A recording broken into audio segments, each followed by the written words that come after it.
he's told the story of the 3 crows that he totally made up. Now we're going to get to our Bible story. So, it's going to be about the parable of the sower.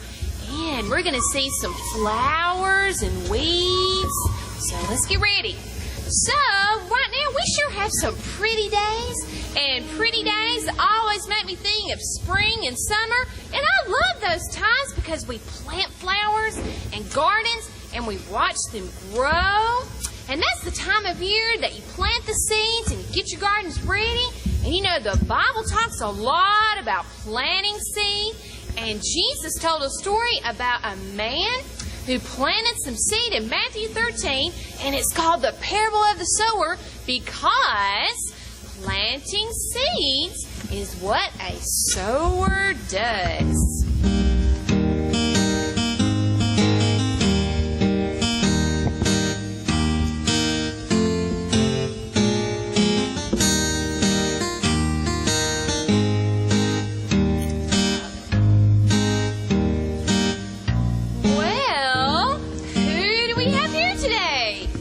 Johnny Appleseed. Hey, I've heard of you, but I always thought that Johnny Appleseed was just an imaginary person from American folklore. No, Johnny Appleseed was a real person. Well, if you're really Johnny Appleseed, then you should know about planting seed. Plant seed is all Johnny Appleseed ever did. Well, tell me then, is it true that you planted seed all over the country? That's right. Well, you don't honestly expect all of those apple seed to come up and make apple trees, do you? No, not all of the seed. It won't all come up, but a lot of them will. Just look around. There are apple trees all over the country, and Johnny Appleseed planted them. Well, I guess you're right. There are a lot of apple trees. Of course, I'm right. But how did you sow all those apple seed? There's no way you're going to get any apples from all of those apple seeds you planted. It would take years for an apple tree to get big enough to have any apples. Yes, that's right. So you're pretty smart. But then why did you do it? Why did you spend all of your time sowing seed? Why, to make more apple trees, of course. And if you have more apple trees, you'll have more apples.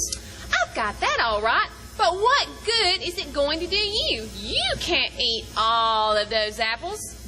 Well, no, I can't. But there are a lot of other people that will eat apples for years to come because I've planted a few seeds. I guess you're right. So listen, Johnny, excuse me.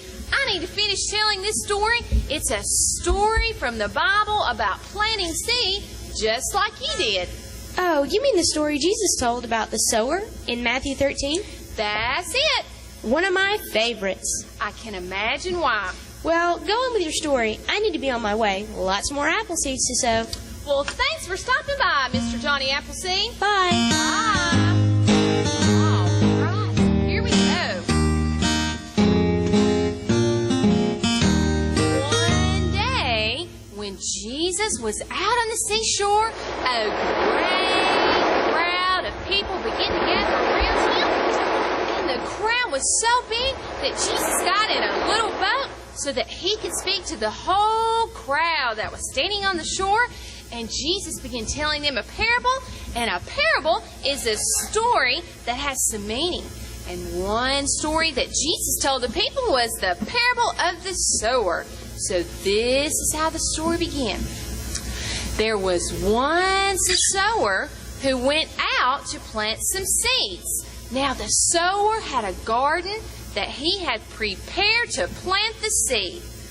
But when the sower planted his seed, some of the seeds, there's our seeds, some of the seeds fell on the ground around the edges of the garden. And guess what happened? The birds came and ate up all the seed before they could grow into anything. Well, while the sower was planting seed, some of the seed fell on hard, rocky places on the ground where there was not enough good dirt to put down roots. And when those seeds started to sprout and grow, they came up. But the seeds could not grow well in that hard, rocky ground. And when that sun came, the seeds were scorched and burnt up.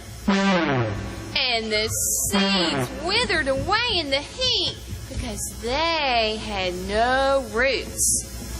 Well, the sower was planting some more seed, and some of those seeds, they fell among the weeds and those thorns. Weeds and thorns. And the seeds grew up into flowers. But you know what? The thorns grew up too. And even though the pretty seeds grew into beautiful flowers, the weeds and thorns grew also, and they choked the seeds out.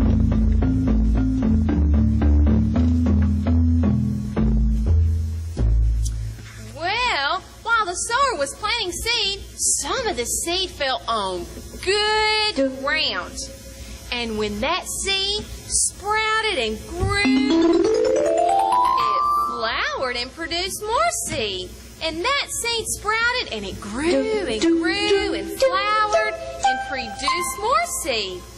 And that seed sprouted and grew, and then it produced more seed. And the seed that fell on good ground produced 30 and 60 and 100 times more seed. We had tons of seed. Then, all the people that Jesus was telling the story to, they asked him, what did this story mean? And Jesus told them the meaning of the story. You know, a lot of people, and boys and girls, come to church and they hear about Jesus in heaven, but they don't believe that Jesus is the Son of God and that there is a heaven and a hell. And Satan comes and snatches away the seed like the birds that ate the seed and fell by the wayside before it could ever take root and grow. Well, but Jesus said there are a lot of people who come to church and they hear about Jesus in heaven and they get real excited at first, but the excitement wears off. They lose interest and you don't see them anymore.